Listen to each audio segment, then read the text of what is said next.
चलिए खबरों में आगे बढ़ेंगे। फ्रांस में राष्ट्रपति मैक्रोन की ओर से आयोजित भोज में पीएम मोदी के लिए कई खास बातें थी जो फ्रांस की ओर से विशेष संकेत देता है। भोज उनके राष्ट्रीय दिवस पर लॉवर संग्रहालय में आयोजित किया गया था। आखिरी बार लॉवर में 1953 में महारानी एलिजाबेथ के लिए भोज आयोजित किया गया था। आमतौर पर इस दिन यहाँ काफी भीड़ होती है, लेकिन भोज की मेजबानी के लिए इसे बंद कर दिया गया। यहाँ तक कि मेन्यू के धागे में भी भारतीय तिरंगा था, जो कि उनके प्रोटोकॉल से विचलन है, क्योंकि वो हमेशा फ्रांसीसी रंग ही करते हैं। मेन्यू भी विशेष रूप से शाकाहारी बनाया गया था।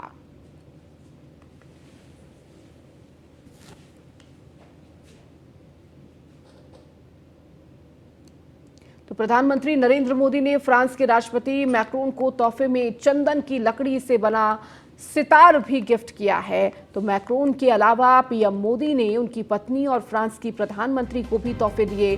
पीएम ने राष्ट्रपति मैक्रोन की पत्नी ब्रिजेट मैक्रोन को सैंडवुड बॉक्स में पोचमपल्ली इकत उपहार में दिया। ये तेलंगाना की पारंपरिक साड़ी होती है, जिस पर डाई करके पगाड़ू बंधु शैली में जियोमेट्रिक पैटर्न बना होता है। इसके अलावा पीएम ने फ्रांस की प्रधानमंत्री एलिजाबेथ बॉर्न को मार्बल इनेल वर्क टेबल और फ्रेंच नेशनल असेंबली की अध्यक्ष येन ब्रोना पिवेट को हाथ से बना हुआ सिल्क कश्मीरी कालीन उपहार में दिया।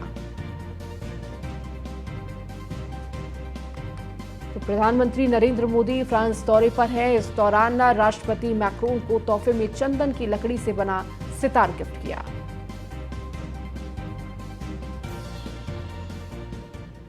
पीएम मोदी ने बेस्टिल डे परेड की झलकियां की साझा। तो बेस्टिल डे परेड की झलकियां ट्वीट कर साझा की है। पेरिस में कार्यक्रम का मुख्य आकर्षण। तो पीएम ने ट्वीट में लिखा, तो प्रतिष्ठित बेस्टिल डे परेड शामिल। तो कुछ झलकियां बेस्टिल डे परेड की प्रधानमंत्री नरेंद्र मोदी ने साझा की है। तो प्रतिष्ठित बेस्टिल डे परेड में शामिल हुए थे मुख्य अतिथि के रूप में प्रधानमंत्री, और इस दौरान उन्होंने वहां की तस्वीरें भी साझा की। तो ये तस्वीर आपको दिखा रहे हैं अपने ट्विटर हैंडल से। लगातार एक के बाद एक ट्वीट करते हुए प्रधानमंत्री नजर आए, और इस दौरान बेस्टिल डे पर कुछ झलकियां उन्होंने साझा की। तो बेस्टिल डे परेड में शामिल हुए थे प्रधानमंत्री। मुख्य अतिथि के तौर पर उन्हें बुलाया गया था। इस दौरान इमैनुअल मैक्रों भी इस बेस्टिल डे परेड में शामिल थे। तो यहां फ्रांस के जेट विमानों के साथ ही भारतीय वायुसेना के 3 राफेल लड़ाकू विमानों ने भी अपना जलवा दिखाया। फ्रांस के लोगों को राष्ट्रीय दिवस के लिए बहुत बहुत शुभकामनाएं भी देता हूं। मुझे खुशी है कि तीनों सेनाओं की टुकड़ियों ने भाग ली। तो बेस्टिल डे परेड, जो कि फ्रांस का राष्ट्रीय दिवस है, जिसे बेस्टिल डे दिवस के तौर पर मनाया जाता है, और इस दौरान तीनों सेनाओं की तमाम टुकड़ियां भी इस परेड में शामिल हुई, जो आकर्षण का केंद्र बनी रही। और देखिए, बेस्टिल डे परेड की जो झलकियां हैं वो प्रधानमंत्री ने ट्विटर हैंडल से साझा की, और इस दौरान जो आकर्षण का केंद्र रहा वो भारतीय सेना के शामिल होकर इसमें इस परेड में तमाम टुकड़ियां इस दौरान शामिल हुई। इसके साथ ही आपको बताते चले कि भारतीय वायुसेना के 3 राफेल विमान ने भी अपना जलवा दिखाया इस बेस्टिल डे परेड में। 30 वर्षों के लिए तैयार कर रहे हैं। तो प्रधानमंत्री नरेंद्र मोदी इस वक्त फ्रांस के दौरे पर, कल दूसरा दिन था, और इस दौरान बेस्टिल डे, जो कि राष्ट्रीय दिवस के तौर पर फ्रांस का मनाया जाता है, और इस दौरान परेड में भारतीय तीनों सेना के टुकड़ियां भी शामिल हुई। राफेल भी शामिल हुआ, जो अपना जलवा दिखाते हुए आसमान में अपना करतब दिखाते हुए नजर आया।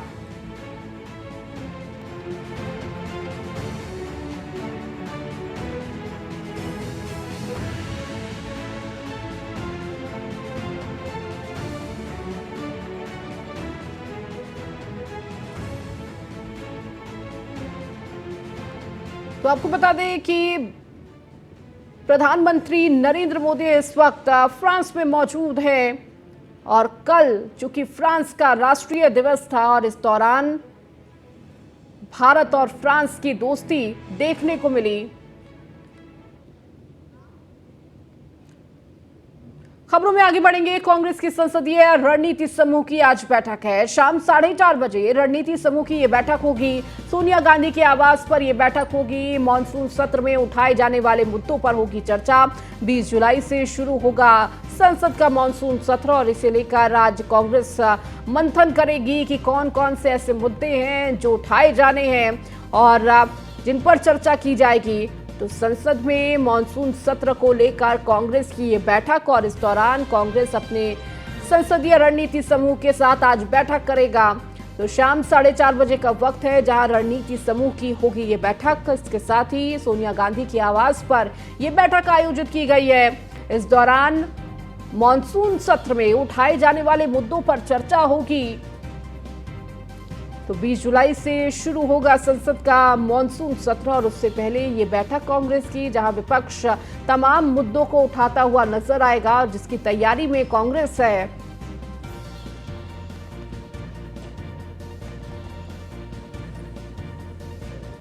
तो कांग्रेस का आज 4:30 बजे सोनिया गांधी के आवास पर यह बैठक आयोजित होने जा रही है।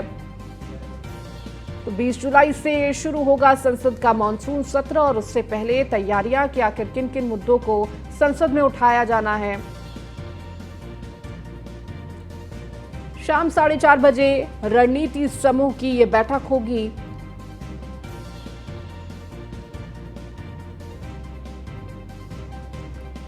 मॉनसून सत्र में उठाए जाने वाले मुद्दों पर चर्चा की जाएगी। इसके साथ ही 20 जुलाई को शुरू होगा संसद का मॉनसून सत्र।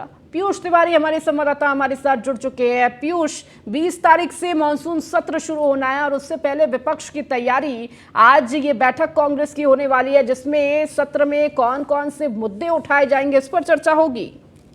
बिल्कुल, अगर हम बात करें तो कांग्रेस के संसदीय रणनीति समूह की एक बड़ी बैठक आज बुलाई गई है और शाम करीब 4:30 बजे के आसपास ये बैठक होगी और इस बैठक में तमाम जो कांग्रेस पार्टी के वरिष्ठ नेता हैं वो मौजूद रहेंगे, क्योंकि बताया जा रहा है कि सोनिया गांधी के आवास पर यह बैठक होगी और मानसून सत्र में किस तरीके से सरकार को घेरना है इसको लेकर एक रणनीति बनाई जाएगी। क्योंकि 20 जुलाई से संसद का मानसून सत्र भी शुरू हो रहा है।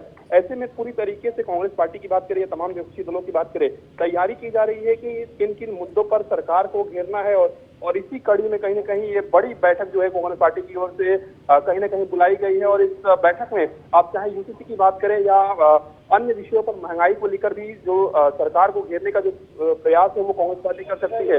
ऐसे में अब देखने वाली बात होगी कि जब ये बैठक आज होती है तो किन किन विषयों को लेकर खासतौर पर चर्चा होती है। क्योंकि करीब 4:30 बजे ये बैठक शुरू हो जाएगी और ये बैठक सोनिया गांधी के आवास पे होगी, क्योंकि सोनिया गांधी से भी राय मशवरा कहीं ना कहीं कांग्रेस पार्टी के तमाम वरिष्ठ नेता लेते हुए नजर आएंगे। ठीक है पीयूष, बहुत शुक्रिया इस जानकारी को देने के लिए। खबर हरदोई से है जहां पालिका अध्यक्ष ने सफाई कर्मचारी से जमीन पर गड़वाई नाक तो पैरों पर सिर रखकर माफी मांगने को कहा। तो वीडियो हो रहा वायरल। वीडियो में सफाई कर्मी पालिका अध्यक्ष शाहीन बेगम से मांग रहा माफी। न्यूज़ 1 इंडिया नहीं करता वायरल वीडियो की पुष्टि। बिहानी नगर पालिका से अध्यक्ष हैं सपा के शाहीन बेगम। तो पूछता है न्यूज़ 1 इंडिया सवाल कि कानून के ऊपर सपा की नगर पालिका अध्यक्ष सफाई कर्मी क्यों दी तालिबानी सजा? जमीन पर नाक रगड़वाना कितना सही? सफाई कर्मी को किस गलती के लिए ऐसी सजा दी जा रही? तो ये वीडियो भी आपको दिखा रहे हैं। हालांकि इसकी पुष्टि न्यूज़ 1 इंडिया नहीं करता है, लेकिन देखिए किस तरह से तालिबानी सजा सफाई कर्मी को जमीन पर नाक रगड़कर माफी मांगता हुआ ये सफाई कर्मी नजर आया। तो वीडियो में सफाई कर्मी पालिका अध्यक्ष शाहीन बेगम से मांग रहा माफी और आप देख सकते हैं किस तरह से सफाई कर्मी नाक रगड़ते हुए, हाथ जोड़ते हुए। और अधिक जानकारी के साथ आशीष सिंह संवाददाता हरदोई से जुड़ चुके हैं। आशीष, जिस तरह से ये वीडियो सामने आया इसके पीछे की क्या सच्चाई, और देखिए किस तरह से तालिबानी सजा एक सफाई कर्मी को दिया जा रहा है।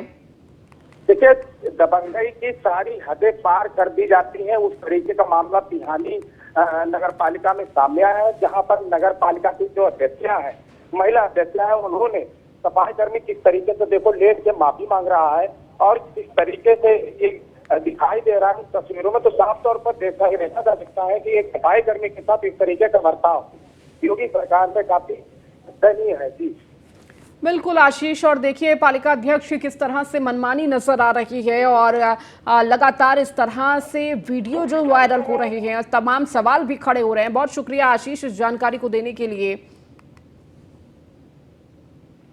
सीएम योगी आदित्यनाथ शुक्रवार को मेरठ पहुंचे, जहां पर उन्होंने कांवड़ियों का स्वागत किया। इसके बाद सीएम योगी ने अस्थायी स्टेज से कांवड़ियों पर पुष्प वर्षा भी की। वहीं जल संसाधन मंत्री स्वतंत्र देव सिंह ने भी कांवड़ियों पर पुष्प वर्षा की। पुष्प वर्षा के दौरान पूरा हाईवे बम बम बोले और हर हर महादेव के जयकारों से गूंज उठा। आपको एक खास रिपोर्ट दिखाएंगे।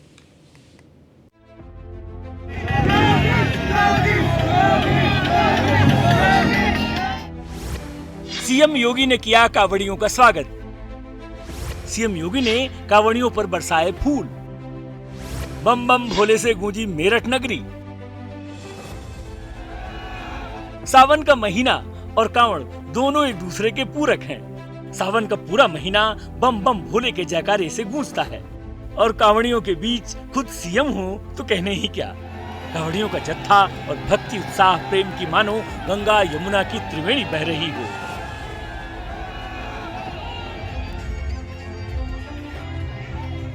गुलाब की पंखुड़ियां जब कांवड़ियों के सिर पर पड़ रही हैं, तो बम बम भोले के जयकारे के साथ एक अलग माहौल ही बन रहा है। दरअसल सहारनपुर के बाद अचानक मेरठ पहुंचे मुख्यमंत्री योगी आदित्यनाथ ने कांवड़ियों का स्वागत किया। इसके बाद सीएम योगी ने अस्थायी स्टेज से कांवड़ियों पर पुष्प वर्षा की। वहीं जल संसाधन मंत्री स्वतंत्र देव सिंह ने भी कांवड़ियों पर फूल बरसाए। पुष्प वर्षा के दौरान पूरा हाईवे बम बम भोले और हर हर महादेव के जयकारों से गूंज उठा।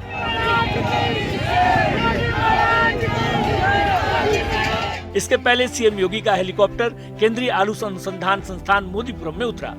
इसके बाद कार से सीएम योगी कांवड़ियों के बीच पहुंचे और उन्होंने पुष्प वर्षा की।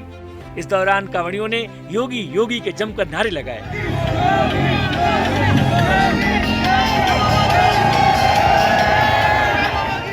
कांवड़ियों की खुशी के कहने ही क्या। इस बार सावन 2 महीने का है। जाहिर है यही उत्साह पूरे सावन भर चलेगा। न्यूज़ वन इंडिया के लिए मेरठ से अतुल शर्मा की रिपोर्ट। चलिए अब खबर संभल से है, जहां बैजोई सीएचसी में लापरवाही सामने आई है। डूबने के बाद इलाज के लिए सीएचसी लाए गए थे 2 बच्चे। परिजनों का आरोप कि इमरजेंसी वार्ड में नहीं था कोई भी डॉक्टर। फार्मासिस्ट ने इमरजेंसी वार्ड में बच्चों को किया इलाज के दौरान दोनों बच्चों ने तोड़ दिया दम। दोनों बच्चों की मौत के बाद परिजनों का आरोप, इमरजेंसी वार्ड में डॉक्टर होते तो बच सकती थी जान। मृतक बच्चों को घर ले जाने के लिए नहीं मिला एम्बुलेंस। एक को कंधे पर डालकर तो दूसरे को ई रिक्शे पर ले जाकर परिजन नजर आए।